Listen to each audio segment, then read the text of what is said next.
Um, dois, um, dois. E aí, pessoal, tudo bem?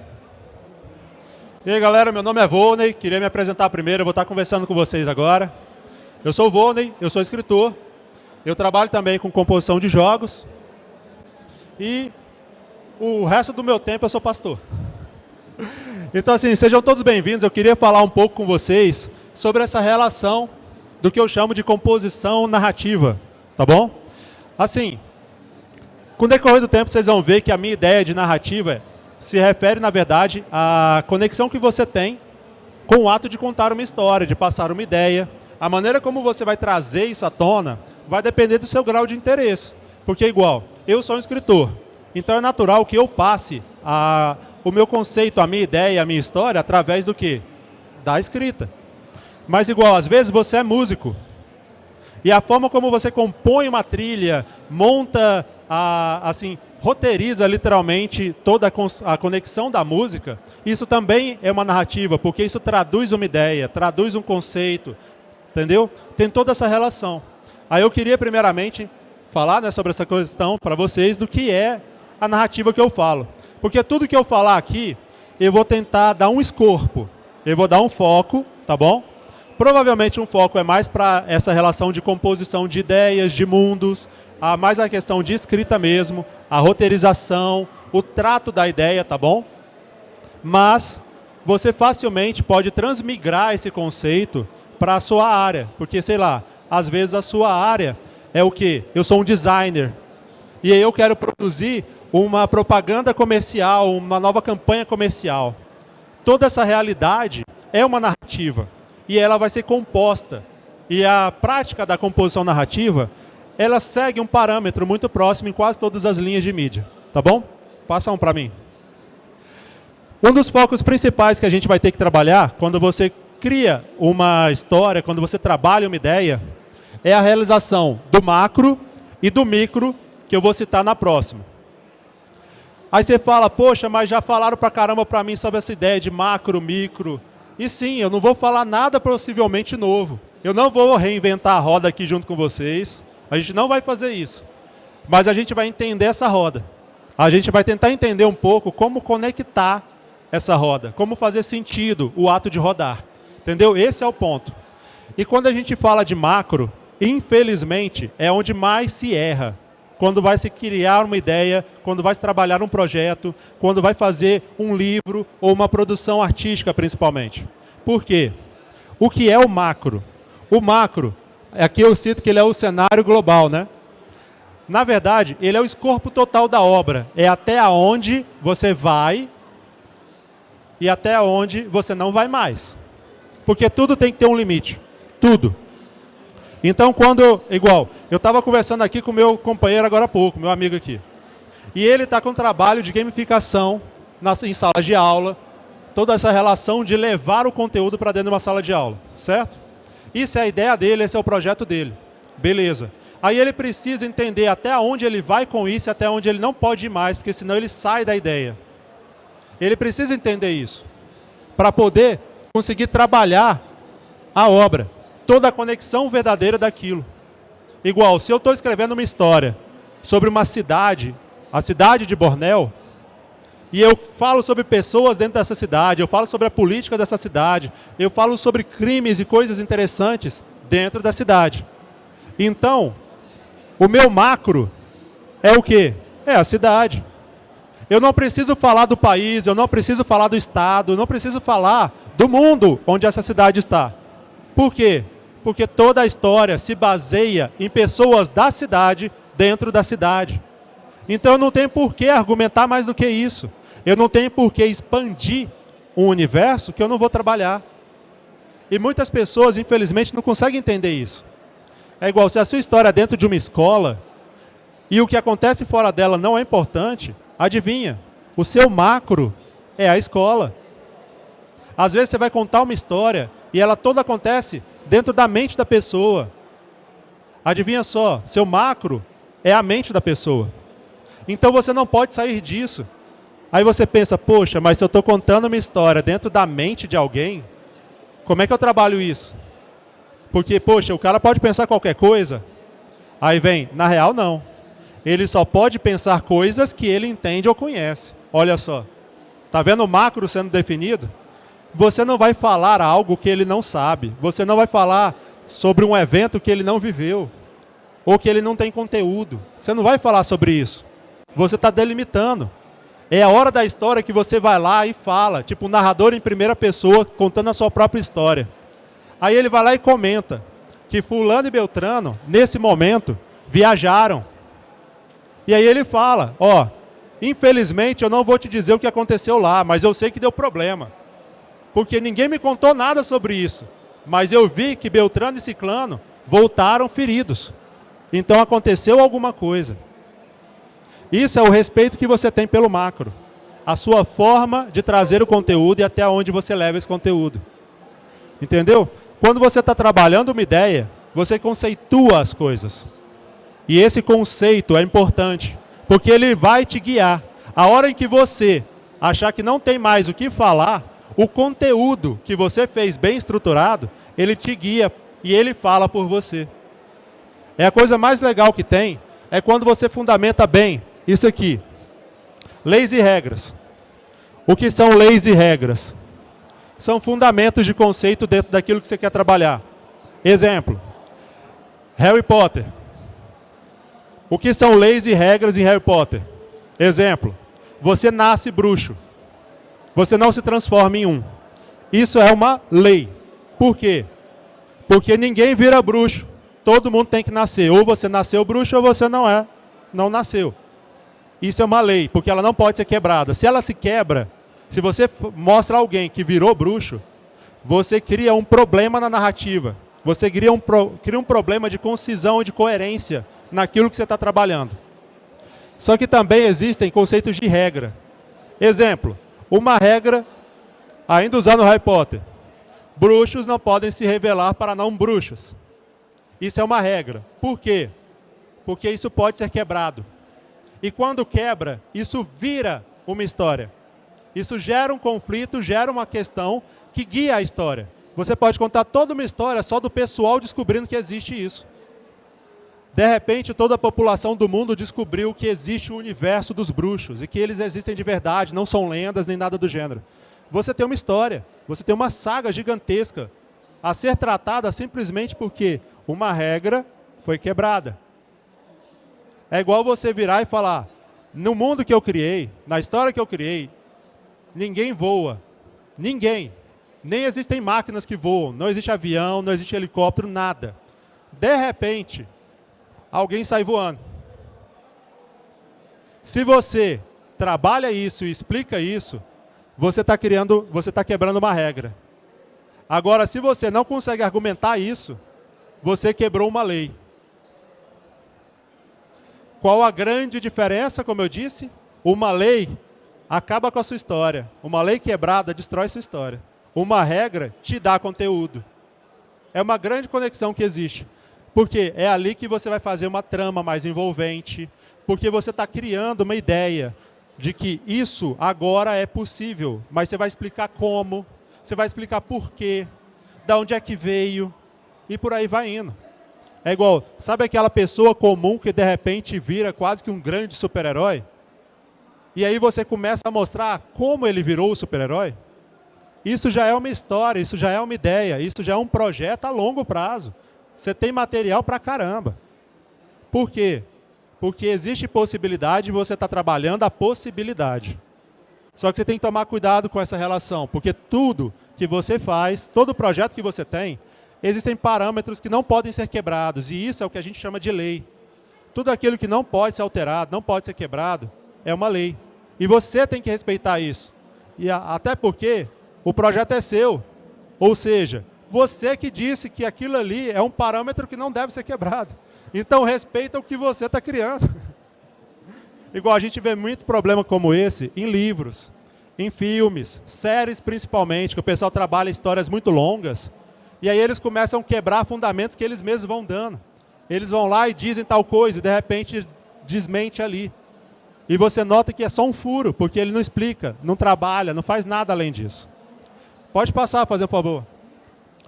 Essa relação aqui de políticas e geopolítica é tudo dentro disso também, tá bom? Estava ali só para assinalar. Igual essa relação, o micro. Se você tem um conteúdo bem trabalhado, você consegue facilmente definir o que é o protagonista da sua obra, quem é aquele que guia a história. Protagonismo é isso, tá bom, pessoal? Tem gente que acha que protagonista é uma pessoa. Não, protagonismo pode ser uma ideia. Uma ideia que move todo mundo. Todo mundo, tipo um grupo de 9 pessoas, faz coisas diferentes em lugares diferentes do mundo, por causa de uma ideia. Ou seja, o seu protagonismo não são as 9 pessoas, é a ideia. É a ideia. E o antagonismo, nesse contexto, seria, muitas vezes, a moral, a tradição, ou alguma coisa do gênero. Então, assim, toda essa relação de protagonismo, antagonismo, a questão da divisão da cena, da locomoção do ato narrativo, depende do seu projeto, depende do seu macro. Aquilo que você determinou, que pode, que não pode. Eu posso ir até ali, eu posso falar até aqui.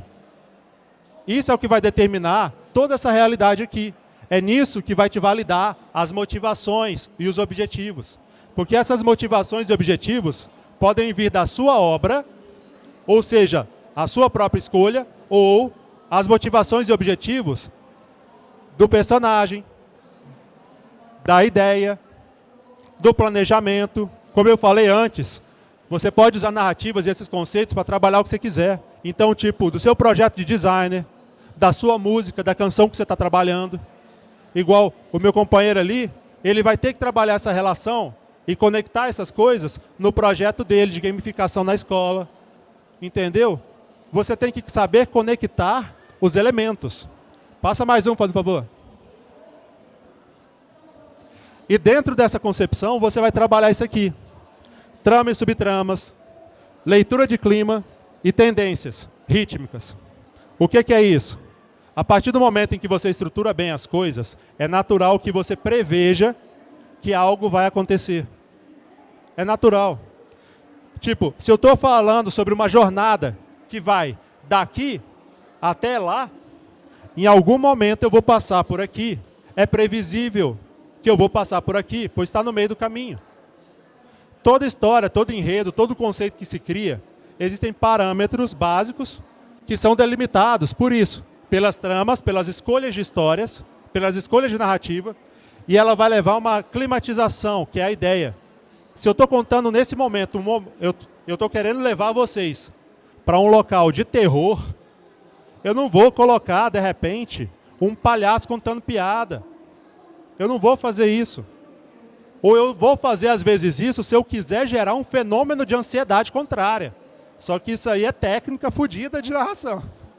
Normalmente você segue o parâmetro. Estou num pântano, beleza. Estou afundando, eu vou falar da umidade, eu vou falar dos monstros ou animais estranhos, eu vou falar das sombras, eu vou falar do vento que sibila nas árvores, eu vou climatizar.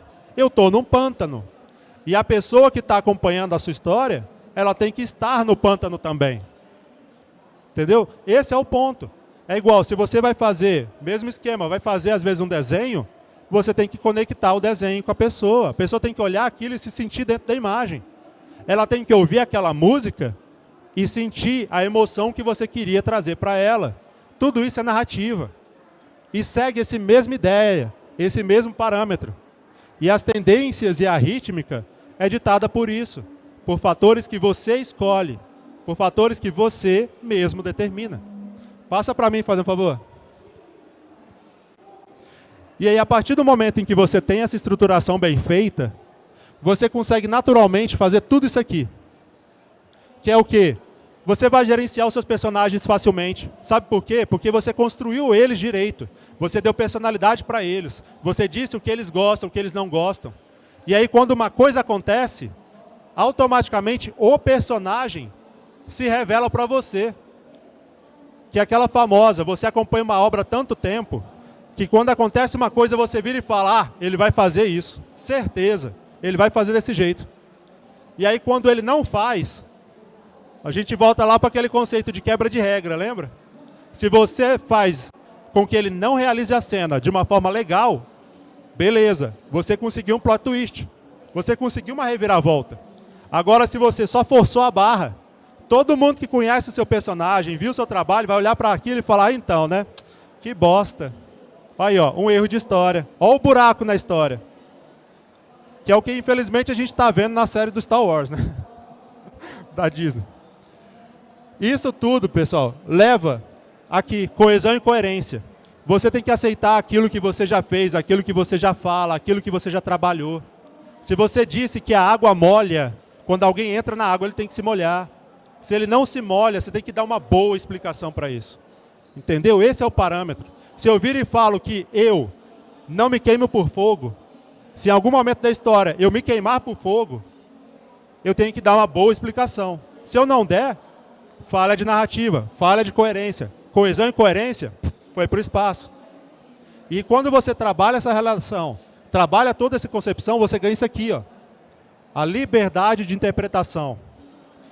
E quando eu falo liberdade de interpretação, não é só a sua, é a do seu personagem, é a do seu cenário, é a do seu jogo, é a da sua música. Ela se fala sozinho. Ele se comunica sozinho com o seu público agora. Por quê? Foi bem trabalhado, foi bem estruturado. Entendeu? E é por isso que eu estou comentando com vocês sobre essa relação. Porque quando você respeita, você ganha isso. Quando você não respeita, você quebra isso. Você quebra o fluxo narrativo. A gente fala fluxo narrativo e tem gente que pensa, meu Deus, que loucura, o que é isso?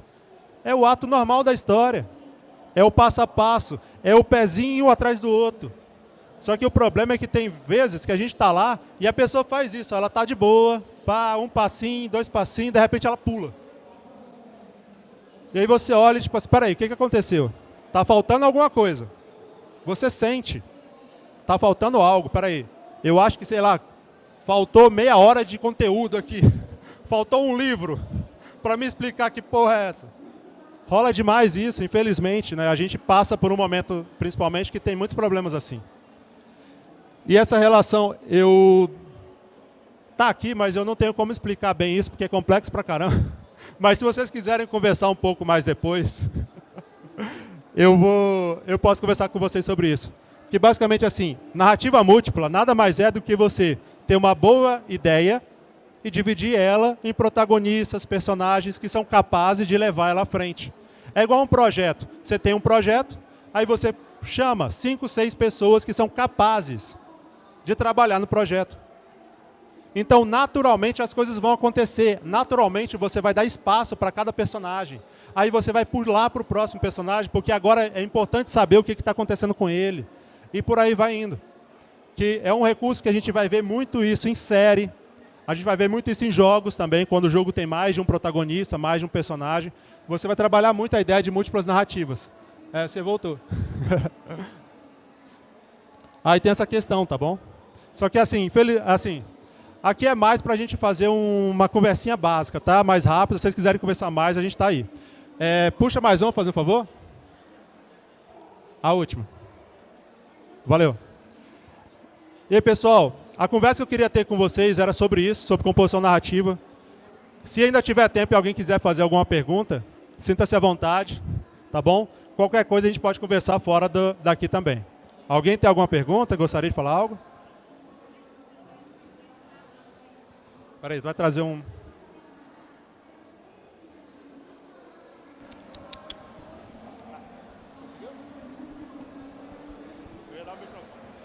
Como é que você faz para organizar tudo isso? Que método assim você usa para estruturar? Igual. Eu sou escritor, como eu falei, eu sou escritor, eu escrevo ficção e romance.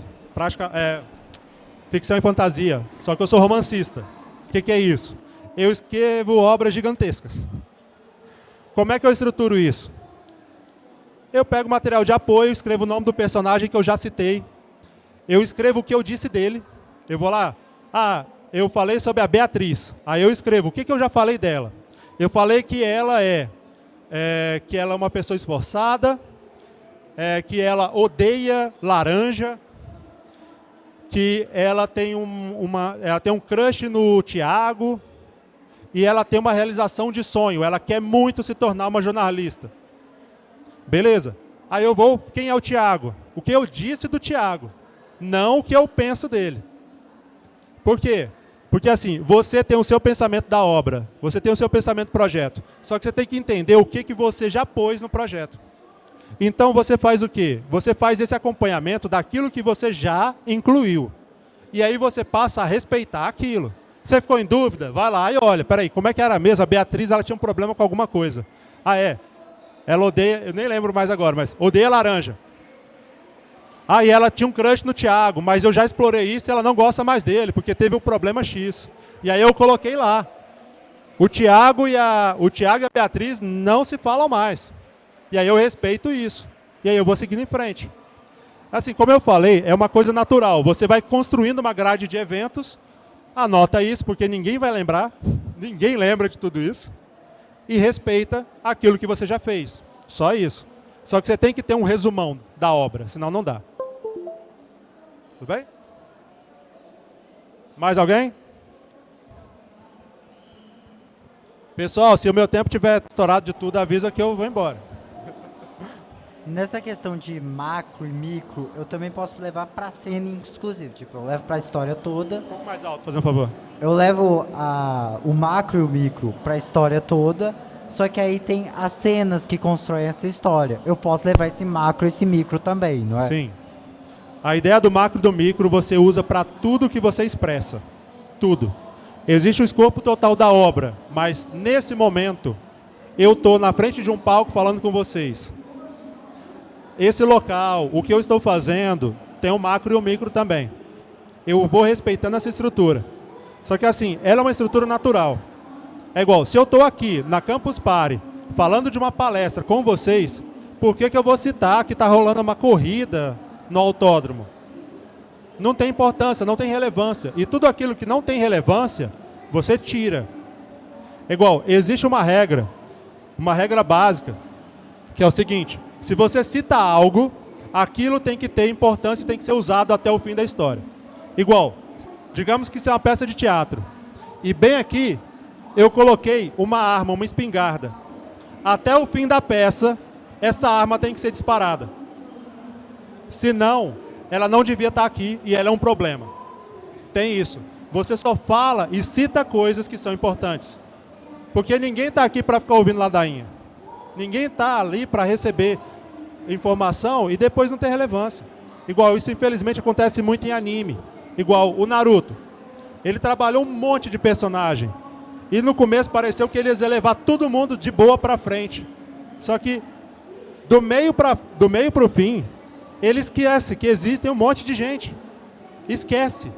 E aí você não sabe como é que eles chegaram lá. Não sabe.